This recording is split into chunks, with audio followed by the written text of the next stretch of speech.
नमस्कार दोस्तों, मैं डॉक्टर मिकिसना फिर से एक बार आपके सामने। और इस बार कुछ लोगों ने सवाल किया है कि मैम, अगर आप ध्यान करती हैं, साधना करती हैं, तो आपकी जीवन शैली क्या है, या किसी भी साधक की जीवन शैली क्या होनी चाहिए। तो मेरे दोस्तों, मेरे लिए ये बहुत आसान सा सवाल है जिसका मैं आसान सा जवाब दे सकती हूँ, क्योंकि आपने मेरे जीवन के बारे में पूछा तो ऑब्वियस मैं इसे अच्छी तरीके से जानती हूँ और उसे मैं एक्सप्लेन कर सकती हूँ। अब आती हूँ कि मेरे मतलब लाइफ का मोटिव क्या है या मैं कैसे जीती हूँ। तो मैं यही कहना चाहूंगी, be as simple as you can be. जितना हो सके आप सरल रहें, साधारण रहें। सरल का मतलब कि आप आसानी से किसी चीज में ढल जाएं। सरलता ऐसी हो कि किसी चीज में ढल जाए, फिर वो परिस्थिति हो या फिर anything related to relation, anything, किसी भी चीज में आप आसानी से ढल जाए। यही तरीका है कि आप बीच का रास्ता बनाकर आप आगे बढ़ सकते हैं। अब कैसे, मैं कुछ एग्जाम्पल दे देती हूँ, अपनी लाइफ से देती हूँ ताकि आप समझ सके। अब बी इजी, बी सिंपल। अब कहने का अर्थ यह कि अगर आप किसी ऐसे जगह पे जा रहे हैं जहां पर हो सकता है कि आपको ध्यान करने के लिए जो जो घर में आपने व्यवस्था बना रखी है वो ना मिले, तो फिर आप ध्यान कैसे करेंगे। अब वहां हम खोजने तो नहीं लगेगा ना कि मुझे मेरी वही बेड चाहिए या मेरे वो स्थल चाहिए, वो सामान चाहिए जो लेकर मैं बैठती हूँ ध्यान करने, वही कपड़े चाहिए। Not possible. तो इस वजह से क्या हम ध्यान करना छोड़ देंगे? नहीं छोड़ेंगे। इसी समय आता है मेरा वर्ड, बी सिंपल, सरल बन जाओ। क्या कर सकते हैं हम? जो भी परिस्थिति में हमें हो सकता है बहुत ज्यादा कंफर्टेबल नहीं हो एज अर्लियर जो हम घर पे अपने अनुसार करते हैं, पर ध्यान करने के लिए हमारा आत्मशक्ति, आत्मबल, इच्छा शक्ति होना जरूरी है। तो सरल होने के लिए अपना इच्छा शक्ति पर काम करें, बशर्ते कि आगे की चीजों पे मतलब सुविधाओं पे कम और अपनी इच्छा शक्ति पर काम करें। तो ऐसे बहुत बार ऐसे सिचुएशन हुए हैं, जैसे जब मेरे ध्यान चल रहे थे, मैं ध्यान करती हूँ रहती हूँ, तो कई बार ऐसा हुआ है कि मुझे हॉस्पिटल में रुकना पड़ा है because of any reason. My mother was in hospital, तो I was in hospital only. तो वहां पर ना मुझे एवन की कहीं बैठने का भी जगह सही तरीके से नहीं था। और ध्यान में बहुत लोग बोलते हैं कि ऐसा कि कलर्स के भी मायने किए जाते हैं कि आप काले जगहों पे ना बैठ करके साधना करें। There numbers of reasons there.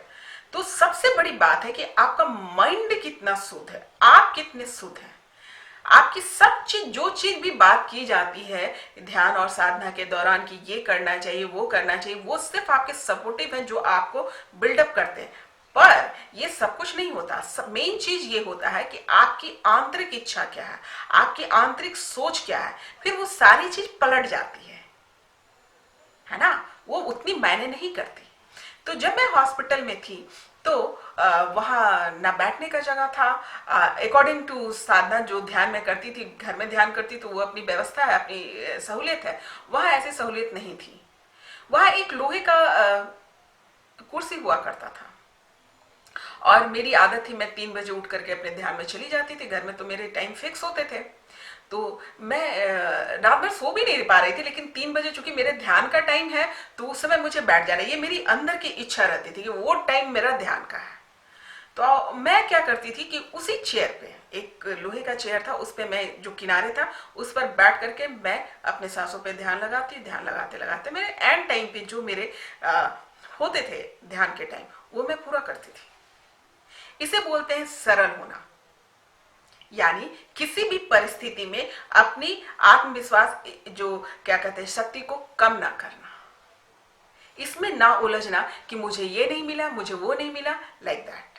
और ये तो हुई कि विपरीत परिस्थिति, पर कभी कभी ऐसा भी हुआ है कि मुझे उस जगह पे जाना पड़ा जहां पे बहुत सारी सहूलियत है, लेकिन वो भी मेरे काम की नहीं, क्योंकि मुझे ध्यान करने के लिए मेरे अपने कंफर्टेबल जोन है, वहां पर मैं करती हूँ। पर कभी कभी ऐसा भी हुआ है कि बहुत आलीशान आपको बेड मिल गया, बहुत आलीशान जगह मिल गई है, पर वो भी मेरे लिए कंफर्टेबल नहीं था। तो अगेन मेरी इच्छा शक्ति, मेरे लिए वो मैंने नहीं कर रहा था, इसलिए कि मेरे अंदर की इच्छा शक्ति मजबूत थी कि मुझे अपना ध्यान करना है, मुझे अपनी प्रैक्टिस करना है।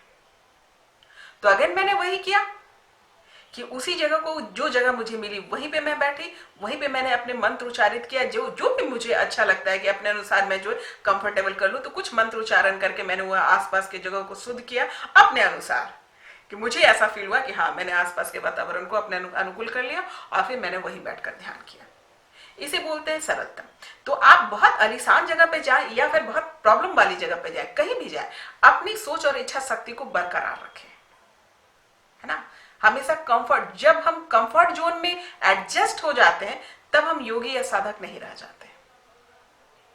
और ऐसे बहुत सारे सिचुएशन मेरी लाइफ में आते रहते हैं और आए हैं जिसको मैंने डील किया है, और मैंने कभी भी अपना ध्यान और नहीं छोड़ा। जिस परिस्थिति में, उसी परिस्थिति में मैं अपने आप को एडजस्ट करती हूँ। क्यों? क्योंकि मेरी इच्छा शक्ति है कि मैं अपनी प्रैक्टिस कंप्लीट करूँ। तो ये है मेरी जीवन शैली कि अगर मान लीजिए कि मुझे भोजन नहीं मिल पा रहा है, या कोई ऐसे जगह पे मैं चली गई, मेरे भोजन भी थोड़े सर्टन होते हैं, मैं सात्विक भोजन करती हूँ और जो भी मेरे साधना के लिए अनुकूल है, मेरे शरीर के लिए अनुकूल है, वही भोजन मैं लेती हूँ। तो मैं कुछ भोजन तो अपने साथ रखती हूँ, अगर नहीं भी मिला तो मैं उसमें एडजस्ट करती हूँ। पता नहीं चलता किसी को कि मैंने खाया नहीं खाया, लाइक दैट मैं अपने आप को एडजस्ट करती हूँ, चाहे वो ध्यान से कॉस्मिक एनर्जी लेकर के या फिर अपने बॉडी को मेंटेन करके, व्हाटएवर, पर मैं उलझती नहीं। तो बी इजी। या फिर ध्यान में मैं बिल्कुल साधारण रहती हूँ, बिल्कुल सिंपल, जो मुझे कंफर्टेबल जोन जो हमारे होता है वही कपड़े मैं पहनती हूँ। पर जैसे ही मुझे अपने सांसारिक भाव से रिलेटेड जो फेस्टिवल होते हैं, फंक्शन होते हैं, उसमें मुझे पुकारा जाता है, बुलाया जाता है, मैं तैयार होकर चली जाती हूँ। वो सभी श्रृंगार मैं करती हूँ जिससे सामने वाले के पास कोई सवाल ना हो कि आपने ये क्यों नहीं किया है, क्योंकि मैं उलझती नहीं। बी इजी, उतनी देर पहन लेने में बहुत कुछ जाने वाला तो नहीं, पर क्या होगा, मैं सवाल से बच जाऊंगी और मेरे ध्यान जो गुम रहते हैं, खोए रहते हैं ध्यान में, ईश्वर के ध्यान में, उसमें डिस्टरबेंस नहीं आएगा। तो सभी जगह को जो है आप अपने ध्यान से जोड़ लीजिए, भागिए मत, भागना कोई सॉल्यूशन नहीं है उसका। और भागकर आप कहाँ जाएंगे? आप सोचेंगे यहाँ से भागकर मैं कहीं और चला जाऊंगा और वो पूरी सुविधा आपको मिल जाएगी ना, वहां फिर ऐसे ही कुछ और प्रॉब्लम्स क्रिएट हो जाएंगे। तो अपने आप को सिंपल रखिए, सरल रखिए, और जहां जाइए वही एडजस्ट हो जाइए रिलेटेड टू ध्यान, है ना, कि आपका ध्यान ना टूटे। चाहे वो आप महलों में बैठे हो, झोपड़ी में बैठे हो, मकान में बैठे हो, सड़क पे हो, हॉस्पिटल में हो, एनीवेयर, आप अपनी इच्छा शक्ति खत्म ना करें, या किसी कर्मा के कारण किसी और परिस्थिति में आप पड़ गए तो भी अपना ध्यान करना ना छोड़ें। उस परेशानी को झेलिए, पर अपने ध्यान से पर से आप अपना मन ना हटाएं, वही रखें।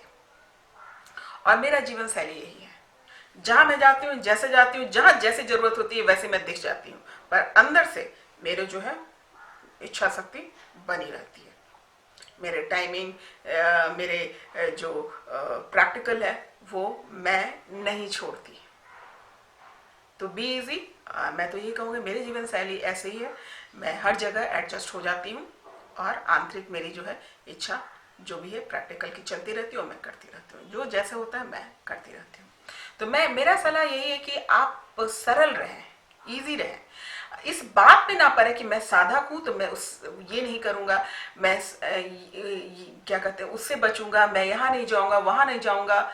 इस चीज में अगर आप उलझेंगे, ये मेरी बहुत बड़ी सलाह है कि अगर आप उलझेंगे, खासकर विमेन को ज्यादा होता है, may be mail can easily tackle, but women को ज्यादा होता है कि आपको यहाँ पहुंचना है तो पहुंचना है, अकॉर्डिंग टू सोसाइटी के रूल्स रेगुलेशन है, फैमिली के जो रूल्स रेगुलेशन है, आप यू हैव टू डू। तो उसको फॉलो करते हुए आप उलझेंगे तो और बैक होंगे। बेटर है उस काम को करो और निपटा कर निकलो, अकॉर्डिंग टू मी, कि जो भी आपके सामने काम आ रहे हैं, जो आपको लगता है कि डिस्टर्बेंस वाले भी हैं, तो भी उसको जल्दी निपटाओ। एक तो आपके कर्म भी कटेंगे और दूसरा जल्द से जल्द निपटाओ। उसके लिए जो सामने वाला डिमांड कर रहा है उस हिसाब से करके आप फिर वापस अपने अवस्था में आए। आप ये सोचने लगेंगे, ये उलझने लगेंगे, मैं साधक हूं, मैं यहाँ क्यों बैठूं, मैं वहां क्यों बैठूं, तो मुश्किल है। क्योंकि ये 1 घंटे और आधे घंटे की साधना या तपस्या ये आपको उतनी ऊंचाई तक नहीं पहुंचाएगा। उसके लिए आपको दिल, दिमाग, समय पूरी तरीके से आपको डाल देना होगा, खो जाना होगा। लोगों को पता भी ना चले, लोग आपसे सवाल भी ना करें और आप डूबे रहे, आपका ध्यान वहां लगा रहे, आपकी इच्छा शक्ति जहां, वहां आप कनेक्टेड रहे। तो कुछ भी ना छोड़े, जैसे जो चीज आता है उसके साथ आसानी से जाए, से जल्द निपटाए और उलझे ना, और बी इजी। तो चाहे वो खाने में हो, पहनने में हो, या सोसाइटी में जाना है, कुछ भी हो, अपना कीजिए और अपने स्थान पर लौट आइए, उलझिए नहीं। तो मेरे लिए यही है कि be simple as can you be. जितना आप सरल रहेंगे उतना आपके लिए अच्छा होगा। मैं ऐसा ही करती हूँ। मैंने यही समझा। उसके बाद जब आप पूरी तरीके से इस तरीके से डूब जाते हैं तो आपके लिए ये लाइट्स, कलर्स, ये सब कोई मायने नहीं रखता। और जब तक आप इस तरीके से, इस शिद्दत से नहीं डूबेंगे, तब तक मुश्किल है, वहां तक पहुंचना मुश्किल है। तो उम्मीद करती हूँ आपको मैं अपनी बात समझा पाई। ये मेरी जिंदगी का जीने का तरीका था और साधना के साथ ये जीने का तरीका था। उम्मीद करती हूँ आप भी अपने लाइफ में ऐसे ही सरल बनिए, जितना इजी बनिएगा उतना अच्छा है। उलझिए ना। मेरे कहने का अर्थ यह है कि अगर मान लीजिए कोई आपसे बहुत ज्यादा बहस बिगड़, जब जब तक आप बहस में ना डूबे, जब तक कोई बड़ी घटना घटने की संभावना ना हो, तो आप बहस भी ना करें, गुस्सा भी ना करें। अगर किसी की जान पे बनाई, then okay, then you have to stand. तब आपको खड़ा होना होगा, बोलना होगा, एकदम से मुंह नहीं बंद कर सकते, क्योंकि उस चीज को संभालने के लिए आप करें। लेकिन मैं यही कहूंगी कि बहस में भी ना पड़े, कम से कम लोगों से जुड़े, बचे और अपने ध्यान में लगे रहें। और उम्मीद करती हूँ कि आप इसे कर पाएंगे। बहुत आसान है, यही आसान तरीका है आगे बढ़ने का। मैंने यही जाना, मैंने यही समझा। और दिखावा करने की कोई जरूरत नहीं, शो ऑफ करने की जरूरत नहीं कि मैं साधक हूं तो I should live like that, I should be like that. No need. आपको अंदर से वो चीज आनी चाहिए। बाहरी ये सिर्फ दिखावा है, चाहे वो सांसारिक लोग हो, चाहे तपस्वी हो। अगर इस बात की जिद पकड़े हुए हैं तो ये सिर्फ दिखावा हो जाएगा। तो उम्मीद करती हूँ कि आप बात समझ पाए और इसी तरीके से कीजिए, एनालिसिस कीजिए, समझिए और सब कुछ कीजिए। अंदर से बदलाव आने की जरूरत है, बाहर से नहीं। तो अपने आप को अंदर से बदलिए, अंदर से समझिए और आगे बढ़िए। उम्मीद करती हूँ बात समझ में आई होगी। फिर मिलती हूँ नए सवाल, नए जवाब, नए विषय के साथ। नमस्कार।